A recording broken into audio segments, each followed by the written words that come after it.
Welcome back, everybody. It is a new day, Tuesday the 28th, last day of February. So that means there is a little over a month and a half until the season opener at Mississippi Thunder Speedway and Deer Creek Speedway. And the car is not very far along at all.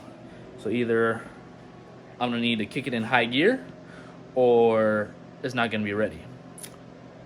I have a feeling it's not gonna be ready. Mainly because I still have another car to build a body for, including the interior, which the interiors, I hate building interiors. I usually have my dad do that just because it's a pain in the butt and really sucks. So that, I don't know, usually I only work on stuff after my day job, obviously, so that's probably usually the other bodies I did. Usually I got done within, I don't know, 2 weeks, or a week and a half, 2.5 weeks, somewhere in between there. But adding the interior depends on if I just do it after work or if Dad does it. I don't know, could add a couple days, another week. So there goes about 3 weeks of that time. So we got about a month to put this all together. So time is a crunch and the money is a crunch. So we'll have to see. Hopefully everything goes back together smoothly and we can get to practice, because there's a couple things that I want to try. But I don't know. Hopefully it gets there. But I did a couple things over the weekend, I guess. So Dad kind of painted some stuff. So the pole bar mount is done finally. Don't have to mess with that anymore. I got this bar in here just to support. I gotta put a rod in here, and then I cut this off the frame rail because there was a kink in it right here. I also, this whole frame rail was also pushed in. I was gonna leave it like that, but it wasn't bad. It wasn't bad enough to where I had to pull it back out. But I plated. Oh, don't mind all that. That's, welder wasn't working very well. But I plated that in just because this is kind of a weak point in these stubs. Everything, my last car got pushed in there and it started bending right up here behind the spring bucket. So I wanted to not have that happen. So since I had to plate it in, I had to pull it back out. And then I also, I cut the frame rail off because there was a kink in it and I didn't like that. Doesn't look very good. So I'm gonna cut the kink out of it and then put this new piece in here. I only need to put about, I don't know, 8 inches on here, because USRA a couple years ago, instead of having this whole frame rail run back like it used to, they made it so we can cut it off here at the mid plate just because it's pointless to have it. But then again, cutting that off, I noticed, weakens it up. So you got to kind of support it a little better. So that really shouldn't be too bad.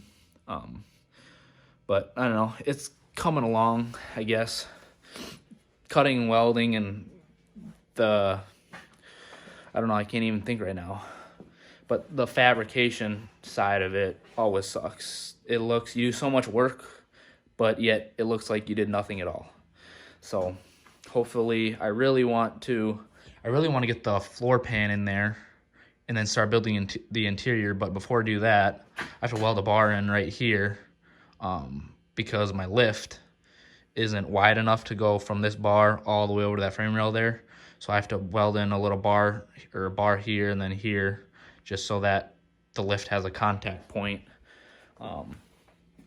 That's very much needed. We had some issues with our lift last year. It's a power up and power down, type lift, and we had issues of it. It would come up and then it would get stuck up there. I don't know why. It kind of like, I don't know, hydro lock itself some way. So we ended up not using it for like a month, and I tell you what, that was a hard month. It just felt weird, and you get the jack out. Nothing wrong with having just a jack. I mean, obviously, if you got to do it, you got to do it. But it's a lot nicer having, being able to get all 4 tires up off the ground and being able, so you can access everything easily. But, so I got to weld that bar in. Then I can put the floor pan in. Then do the interior. I just want to get all the fabrication part done and start putting a body on it, and then we can, once the interior is in, then you can start hanging brake lines, putting my seat in, wiring. I mean, then it really goes on from there. But right now, there's only limited things you can do. But the other thing I started doing was getting the fuel cell cage. I kind of got the cage itself tacked in, and I'm just about to tack in these straps here. But that is going better than I thought it or expected it, so that's good. But I don't know. Hopefully I can knock some of this stuff out quick and I can quit welding, just so it actually looks like I'm doing something. Oh, there's some wet paint. But alrighty, well, I'm gonna get to this fuel cell and hopefully get this thing all done. But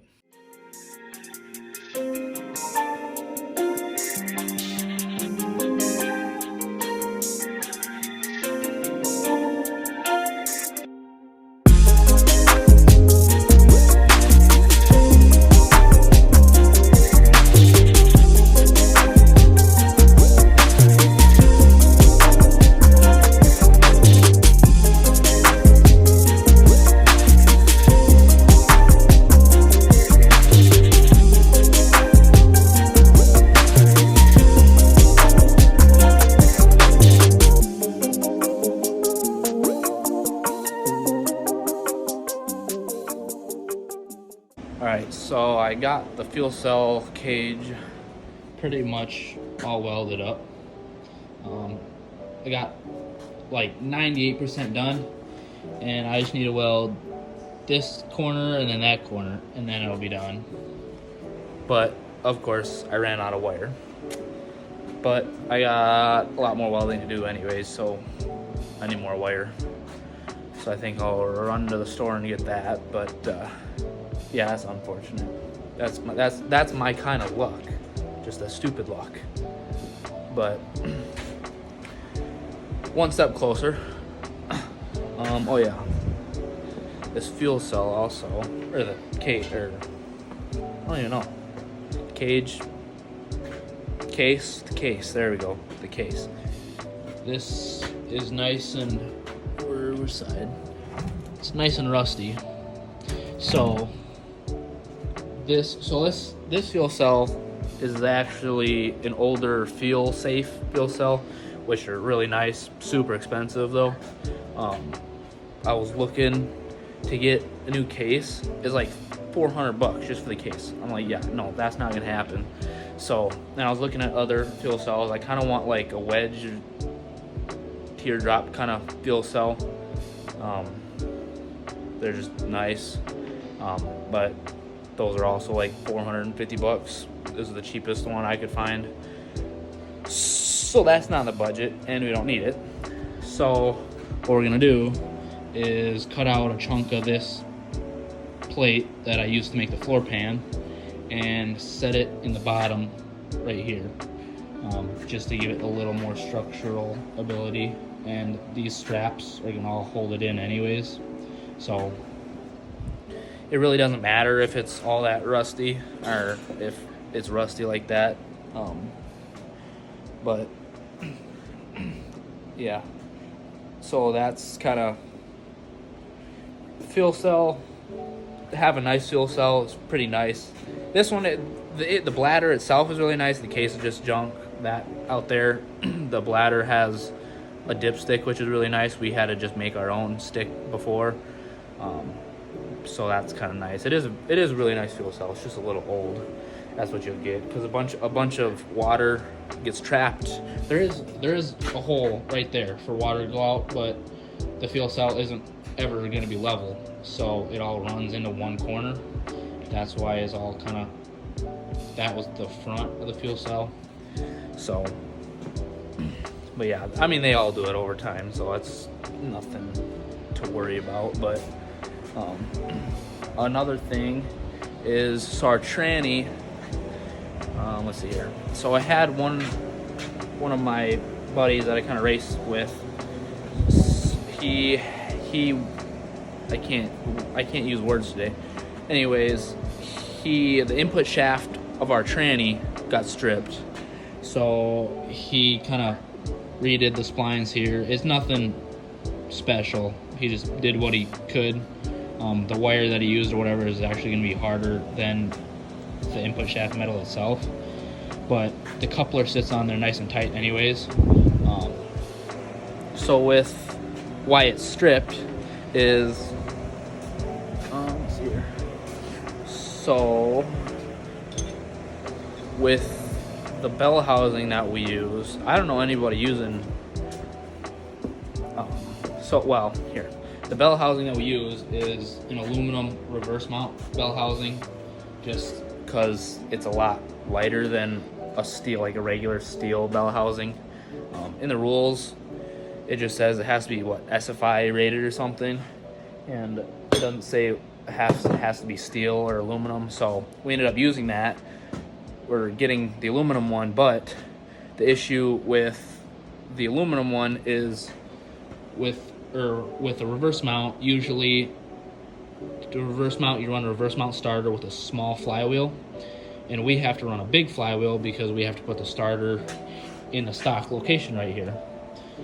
So running this reverse mount bell housing with a big flywheel, we had to put in a 1/2-inch spacer right here to move the whole bell housing out away from the flywheel. In turn, doing that, it brought the tranny farther away from the motor, and so there was only about, I don't even know, a 1/2 inch, 3/4 of an inch of the input shaft splines going into the coupler to the crankshaft. So what we did first, when I first started, I've had this bell housing for, I don't even know, 5, 6, 7 years, however long I've been racing. This first one that we had. What we did at first is we made a spacer to go on the coupler,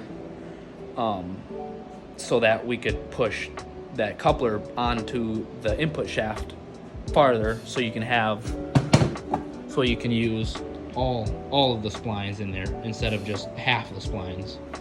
So that's what we did first, and then that was with open motors. So open motor and then a crate motor, the cranks are different, so you have to use different couplers. I don't know why we didn't make a spacer for the crate motor. I can't really remember, but anyways, we didn't, and we didn't have any issues with it. I ran one full season on it on our old tranny, didn't have any issues with it. Splines were still good. Sold that tranny, got this brand new one. This tranny only has 1 year on it, and the last race, or I guess I don't know how long it was, but that coupler started to strip, and there was a whole bunch of slop. So I don't know why, if this tranny, the input shaft is made a different material, but I don't know. Anyways, it happened. So what we're gonna do is take that old coupler and cut it and use that as a spacer, so it's balanced correctly, and so it spaces the coupler on the input shaft farther.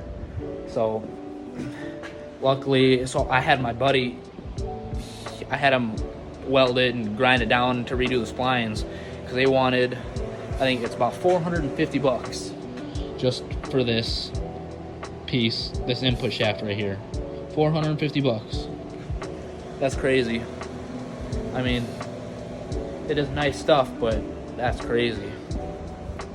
So that was definitely good.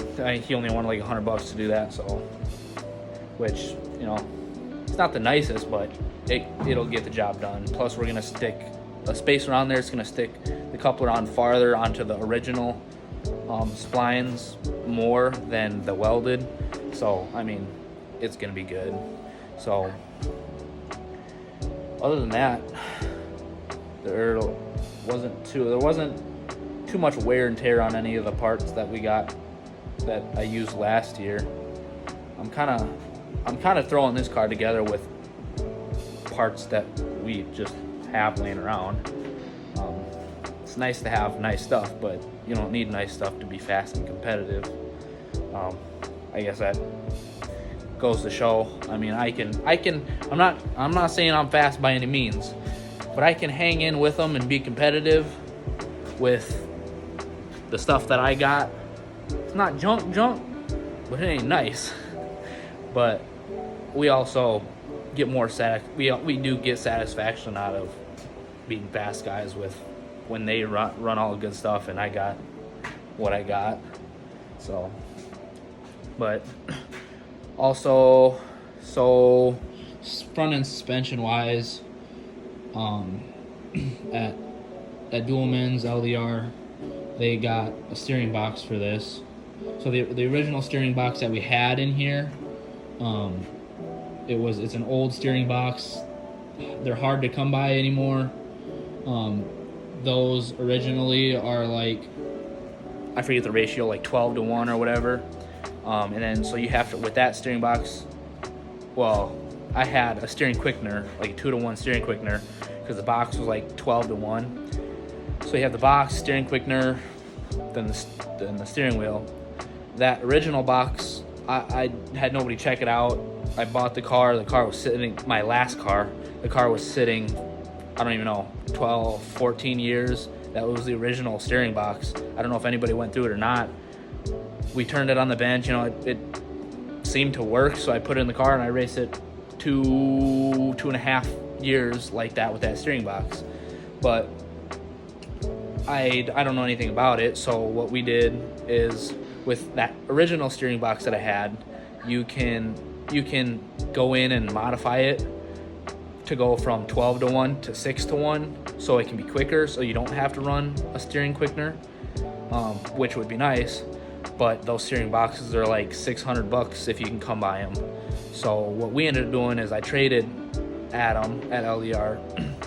I traded him my old steering box for a brand new steering box, which you can buy them, they make them. But the only downside with that is you can't modify them to be 6-1 without a quickener. You have to run a steering quickener. You can't do anything about it, which sucks. But at least then you can have a spare. And you can't have a spare of the old box with the new box because the splines are different for some odd reason. But so once I get the steering box, so the steering box goes right here on a Ford. GM cars that go up there, that's what everybody has. Obviously, this is no GM stub. So steering box goes here. I mean, steering shaft runs regular, but all the steering, as you can see, all the steering runs behind the cross member. So once I get it's kind of, I can't think of the words, but it's kind of not necessarily cluttered, but there's some clearance issues, which it's nothing bad, nothing to worry about. Obviously these cars work really well. So, but once I get that steering box, I got a lot of other new front end parts. I got the center link and idler arm. But once I get the steering box in there, I can throw all the steering in and hopefully get the front end all buttoned up. I got new 3-piece spindles. This one is just a stock metric spindle. That one is a 3-piece spindle. For our rules, you have to run either 3-piece spindles on both sides or stock spindles on both sides. You can't mismatch. I don't know why. As long as they're the same, I don't see what the issue of it is. But the stock spindles compared to 3-piece spindles, the stock spindles are a lot weaker, so that's not bad. That's why I did end up going with the 3-piece spindles. But so once I get the steering box, I'd probably go pick it up this weekend, because this weekend that other guy's gonna bring his car for me to build a body.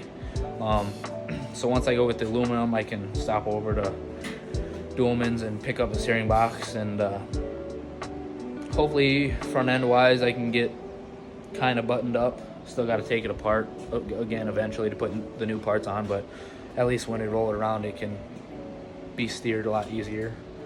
But so really there's not too much. I always like, I want to build my own car. I want to do this, want to do that. I like trying things. And I remember last time, my last dirt dealer chassis that I had also, we did the same thing. Actually, I took it down to bare frame, cut all the mounts off it, because it was a 2003. I had them update it. But I still had to do some things. So I was like, I remember cutting things and welding things into that one. And last year I was like, man, I really want to kind of do my own thing. I want to try some stuff. I was like, I really want to build my own car. Now that I'm doing it, it's not very fun without a tube notcher or without a nice welder. It's kind of just a pain. But one day eventually I can get some nice things and maybe build my own car. That would be really nice. That'd be fun if I have the right stuff. But no, this I'm thinking this car will work pretty good this year. If not, well, I'll make it work. I'll drive it so it works. But there's definitely a lot to do left and not a lot of time. So I don't know. Hopefully we can get it done. But I think that's gonna be it for this video. I'm thinking so. There honestly, there's not very much to do. They're doing this fabrication thing. You do so much work. Like I said, you do so much work and it doesn't look like it.